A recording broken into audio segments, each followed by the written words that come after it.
Welcome to this insightful Samvadh featuring a conversation with Aarti Raj Ratnam. Today, we delve into the crucial topic of addressing adolescence, the transformative phase of life when teenagers navigate relationships with themselves, adults, peers, and the emotions of infatuations. Ma'am, this is a huge topic. Could you throw some light, because this is a continuous struggle, just not with the parents but it is with the children as well. So when we talk about adolescence, in psychology it's considered the period of storm and stress. Not only are there physical changes, there are emotional changes, academic changes, and then most importantly in the realm of relationships. And why we need to discuss relationships is because it's usually swept under the carpet. The first aspect of relationships is always the relationship with the self. And why we need to address the relationship with the self is because that sets the tone for all my relationships. If my relationship with myself is comfortable.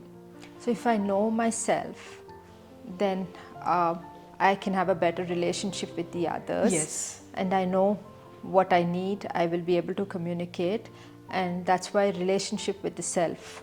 That's such an important aspect of it.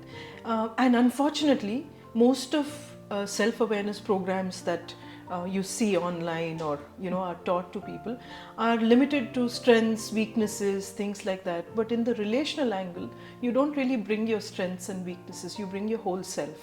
So for teenagers to understand who they are, they need to have stable relationships with the adults around them, because they're going to test their identity. So till about 10, 11 years, they're usually very happy being somebody's daughter, somebody's son. Their entire identity almost comes from the family. But around 11 years, they suddenly want to be known as this one's friend, or I belong to this group. So they slowly want to have an identity that's unique to them and slightly different from the family. And that is wrongly perceived by a lot of parents as rebellion. So, he was listening to me till last year, or the mother would say she would come back from school and tell me everything that happened. Now I don't even know who her friends are. As a parent, we fail to transition from that, still my baby, to the young adult.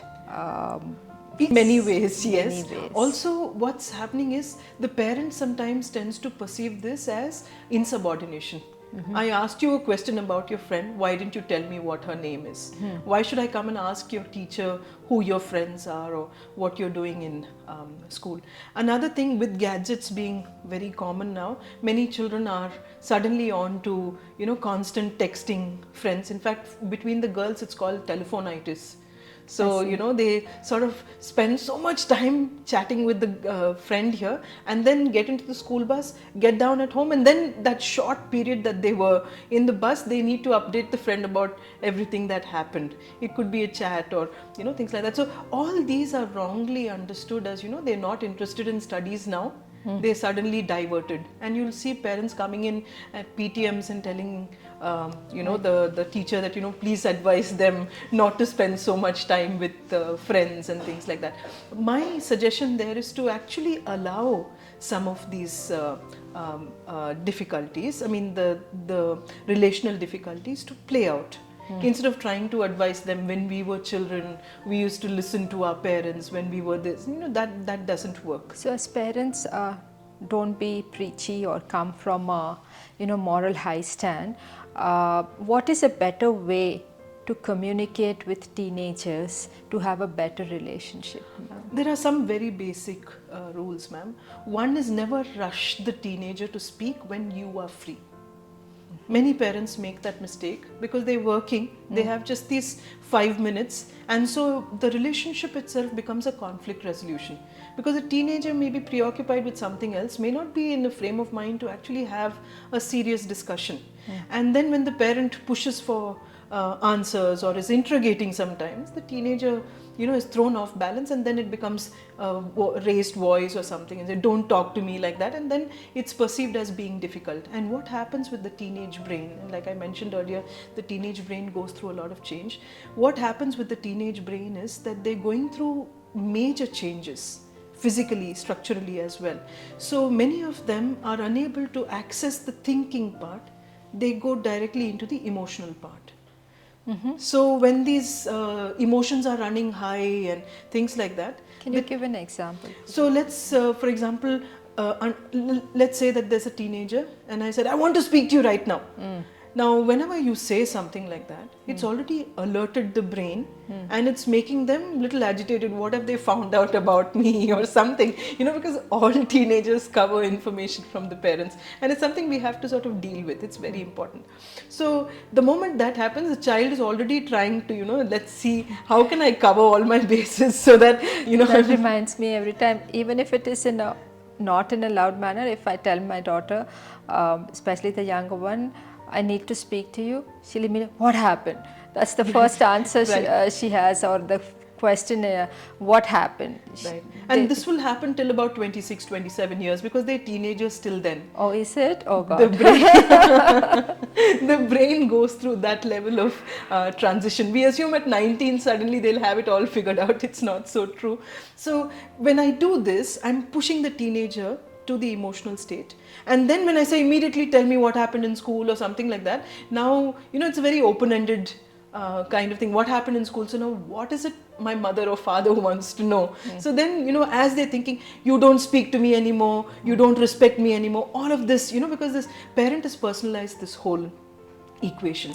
Also, I think parents also, because you know, teenagers spend a lot of time with their own friend group, peer group, and that they perceive it as a threat that, you know, we are losing them to somebody else, and that somebody else they don't know. That is, you know, they don't know that person, whether whatever their lifestyle is. So they personalize that as well and perceive it as a threat that they're losing their children. Yes, and many parents are not prepared for that, you know, because they've built their world around their children, and it's not such an easy thing. The first aspect, like I mentioned, between the parent and the child is to set a specific time where they can have a discussion and let the teenager know what you're going to speak about. So if they need to also discuss or plan or prepare, you're playing on equal ground. So for example, I can't pick up the phone and say, or call my daughter and say, I want to speak to you. I have to be specific what I want to speak about. It's easier. That way. It doesn't lead to a conflict instantly. And you know, many times, some parents may be very responsive to the child's need. Some of them may come from deep anxiety, saying, I want to speak to you now, I want to know where you are. And you know, teenagers generally experiment with a lot of things. So they're going to get defensive. They're like, don't call me now. You never trust me. So it's just going to, you know, just suddenly go out of proportion and become explosive. So it's important for us to at all points respect that they're growing into adults rather. So in this transition phase, they may slip up once or twice, but we must be that go-to person that they can come back to even if things don't work out. So ma'am, for parents there is this fear that if they get into a wrong group, a wrong friendship, which may influence them and it may become retractable. The mistakes they make may be life-changing, life-threatening. Most parents come from that fear. So how do we as parents, you know, address that fear and go forward to connect better with our teenagers, ma'am? Such a rich question, for the simple reason that we may not always be able to protect our children, but we must always empower them with two things. One, their own ability to solve problems and stand up for themselves, and two, if something is overwhelming, to have the freedom to always come back to us. That is, I think, the single most important aspect of parenting, irrespective of the age. Because if we don't empower them with these two skills, when there is a problem and they don't come to us, it's going to become worse. And why don't they come to us, ma'am?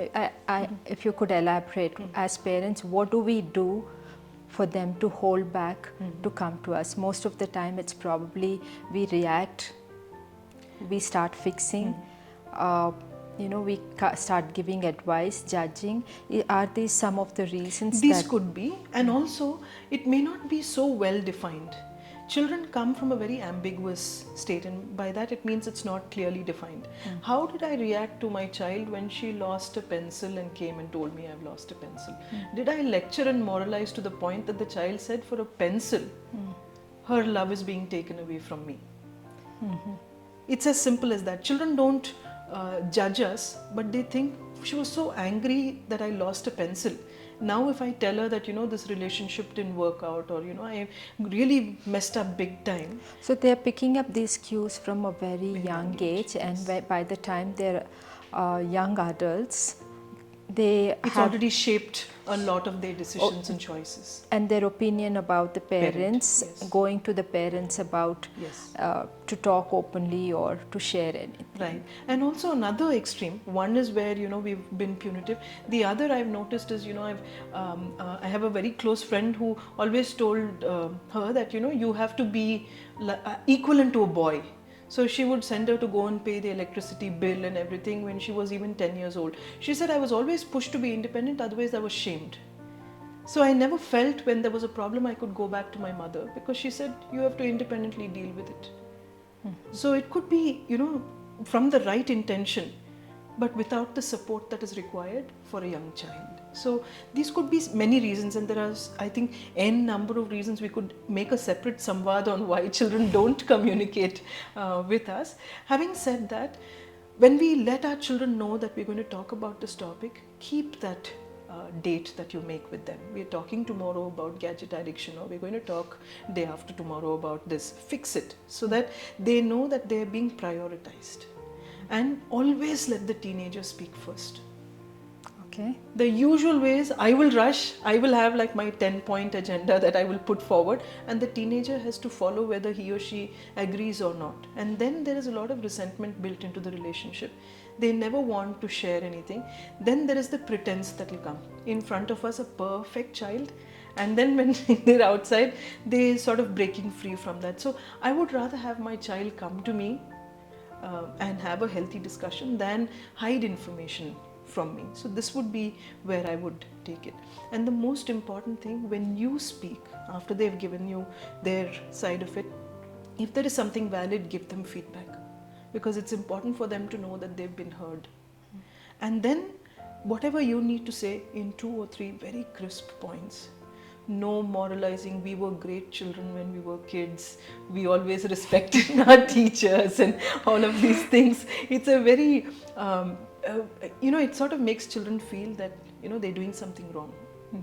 So in communication, we can never help somebody change behavior by making them feel worse about themselves. Coming to another challenge which teenagers and parents always struggle with is teenagers and their friends, and the relationship with their friends, and how that is so important for them. Would you be able to explore on this a little bit and give us more tips to how to create boundaries there and have respectful boundaries with each other? Primarily, the parent has to understand that every teenager will move away from the family towards the peer group. If that doesn't happen, it's abnormal. That's the first. Secondly, every teenager will experiment with friendships. So they will be in one group this month, and then they'll have a heartbreak, they'll go to another group and so on. And the parents need to just listen.